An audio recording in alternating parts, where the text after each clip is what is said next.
Hey guys, it's me and welcome back to another video. If you haven't already, don't forget to like this video and subscribe to my channel where we talk about all things bookish. Today's video is really fun. We are officially in the month of March and I thought it'd be really fitting to kind of go through all of the books that I'm super excited to read for the month of March. This month I am hoping to prioritize some different types of reads than what I typically read. I want to get more into sci-fi. I also have a couple of mystery thrillers that I want to dive in that are new to me authors. And as well as there's a very important movie coming out this month starring Ryan Gosling, and I need to do a reread of Project Hail Mary. So without further ado, let's get into the books I want to read for the month of March.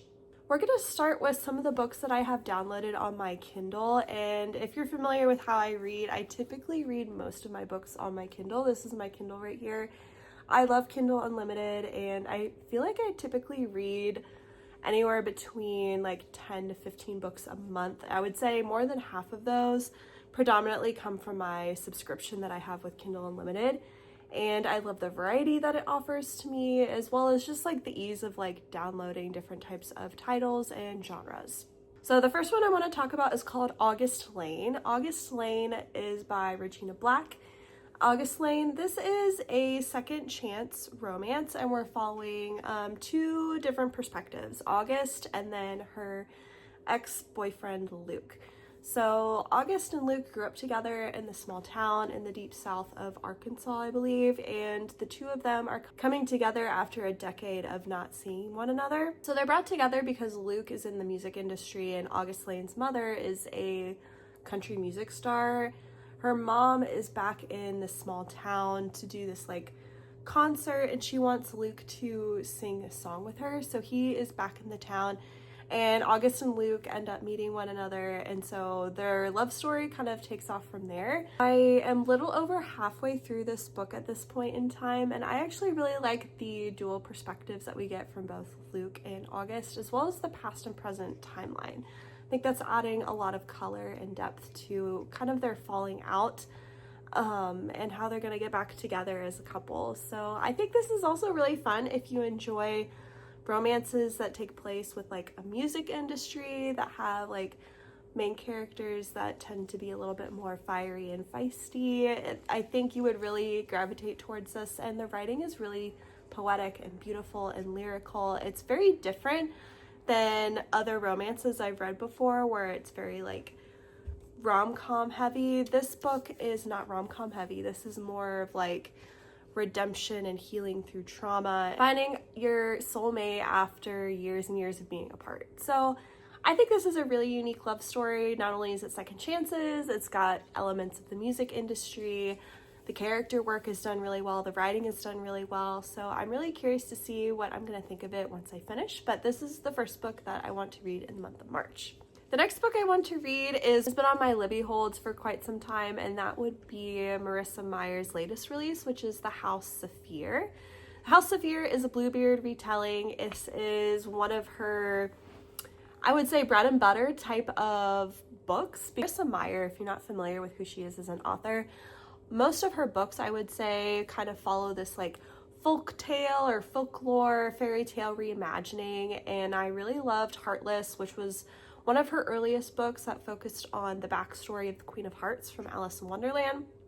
She has a steampunk sci-fi series that is loosely based on all of these Disney princesses like Cinderella and Snow White, and that series I think is called Cinder. And then she has another series that I really, really enjoy, which is called Gilded, and this follows Rumpelstiltskin. This is another classic retelling. And then I've also read her series The Renegades, which is video game, comic book, more comic book superhero kind of retelling. It's a very superhero, hero versus villain kind of world. She does a really good job. This is kind of what she's known for, is just her creative writing process tends to focus on these folklore, folktale stories, fairy tale stories, and then turning them on its head. And I think she's going to do a great job with Bluebeard. I have heard mixed reviews about this one so far, but I believe in Marissa Meyer. I know that I'm going to be entertained by this. I know it's going to be very creative. I know it's going to be some great character work. She does a really good job with introducing like fiery female main characters as well, and just kind of like adding in undertones of mystery. So I'm curious to see what she'll do with Bluebeard's retelling. This, if you're not familiar with that folktale, it's about a man that murders a bunch of his wives, and it takes place in France. So I think this one, the setting is going to come alive. It takes place at a mansion. And yeah, I really am intrigued to see what I'm going to think about this book. Next one that I want to read, which is like no surprise to anybody, which I'm sure a lot of you are going to be reading for the month of March, and that is Project Hail Mary. Project Hail Mary, I've read this before, but I want to read it again. It's probably been a good 2 years since I've read this, and the first time I read it, I thought it was amazing. It really opened up a whole new genre to me, which is science fiction, and I love science fiction now. It's one of my go-to genres as of today. But for this one, Project Hail Mary, I want to read this again before the movie. My friend is coming to town, so we want to both read this and then go see the movie together. If you're not familiar with Project Hail Mary, this is a sci-fi story, and it is taking place in a futuristic world where the Earth is under threat. And so there's only one man who can save the planet, and it happens to be a high school like science teacher named Ryland Grace. Ryland Grace ends up becoming an astronaut and going into space to kind of find a solution for how the world can be saved. So yeah, it's really great. There is a past present timeline in the writing. I'm not going to spoil anything else in the book because I know this one is going to get a lot of hype this month, but to go into it blind, which is what I did, and I was very pleasantly surprised by how much I absolutely loved it. Well, there are a couple of mystery thrillers I want to read on here. There's one that just came out by Mary Kubica back in February, and it's called It's Not Her. I haven't decided if I want to rent this through my library or if I want to listen to the audiobook for this yet. But overall, It's Not Her. This is Mary Kubica's latest release, and it is following a family that goes on a summer vacation to this like lake town, and while they're there, the sister's family ends up getting murdered. So her sister and her brother-in-law are murdered in this cabin, and then she can't find her niece. Her niece is nowhere to be found, and of course the nephew is found asleep upstairs. So this is a murder mystery. It's got lots of like crime, like investigation influence in it. I've never read anything by Mary Kubica, so I'm very curious to see what I will think about her writing style, what I'll think about her as a maybe potentially like a go-to author for me. The other one that I want to read on my Kindle would be a book by Charles Donnelly. I've never read anything by him, but I have been eyeing this book. I think it's called 20 Years Missing. I'll put the cover up so you guys can see it, but this one has been catching my eye for years, and I have just never read it. But this man, he has so many different types of books, and I just feel like I'm really going to want to pick up something of his, and if I end up really enjoying this book, then I probably will try to read more of his backlog. I love mystery thrillers, and now that we're heading into March, I need a refresh. I need some new authors. I need some new fresh perspectives of like different types of writing. So I think he's going to be a really good author to kind of pick up and try and see if I'm going to like any of his books. There's a couple of romance books that I want to buddy read with my sister. One of my siblings is on spring break in the month of March, and she loves audiobooks. So one of the books we've decided to buddy read together is called One Golden Summer by Carly Fortune. I've never read anything by Carly Fortune before. I would say romance is my third most read genre compared to all of the other ones. I would say probably mystery thriller, then just like general fiction probably is second, along with fantasy. They're probably tied, and then I would say third is probably romance. So the Carly Fortune, she does a lot of like lake town, small town romances. Her covers are really beautiful. They always have this like watercolor kind of like painting look to them. And I am reading a little bit of this so far, and I would compare her writing very similar to like an Ellen Hildebrand, if you're familiar with her books. They also kind of like take place in these like iconic settings on like Nantucket or like the East Coast. I'd say Carly Fortune kind of also does that as well with her lake town settings. And yeah, so far, One Golden Summer, I'm liking it. It's really cute. It's about this woman that is like taking care of her sick grandmother after like hip replacement surgery. So they're staying in this like lake house, and the girl, she ends up running into the main hero, and he happens to be like a fix-it-all kind of guy that lives at the lake as well. And the two of them have this really fun like teasing and banter. He's very much like a golden retriever type energy, or just like personality. He's just like very life of the party, whereas she's very quiet and reserved. And I think their dynamic is really fun and cute to read about. I'm about, I would say probably like 30% of the way through at this point in time, and I'm enjoying it. So I think if I end up really liking this one, this could be another author that I go to for some more romances. She has a new book coming out this year, and she's already had like 5 or 6 other books that are already out. So I'm intrigued. I'm curious to see how this will go. So the next one is another romance that I really want to read. We'll see if my sister is able to buddy read this with me as well, but it is Never the Bride by Courtney Kissel. And this is a book 2 in an interconnected romance series. I read the first one back in February and I absolutely loved it.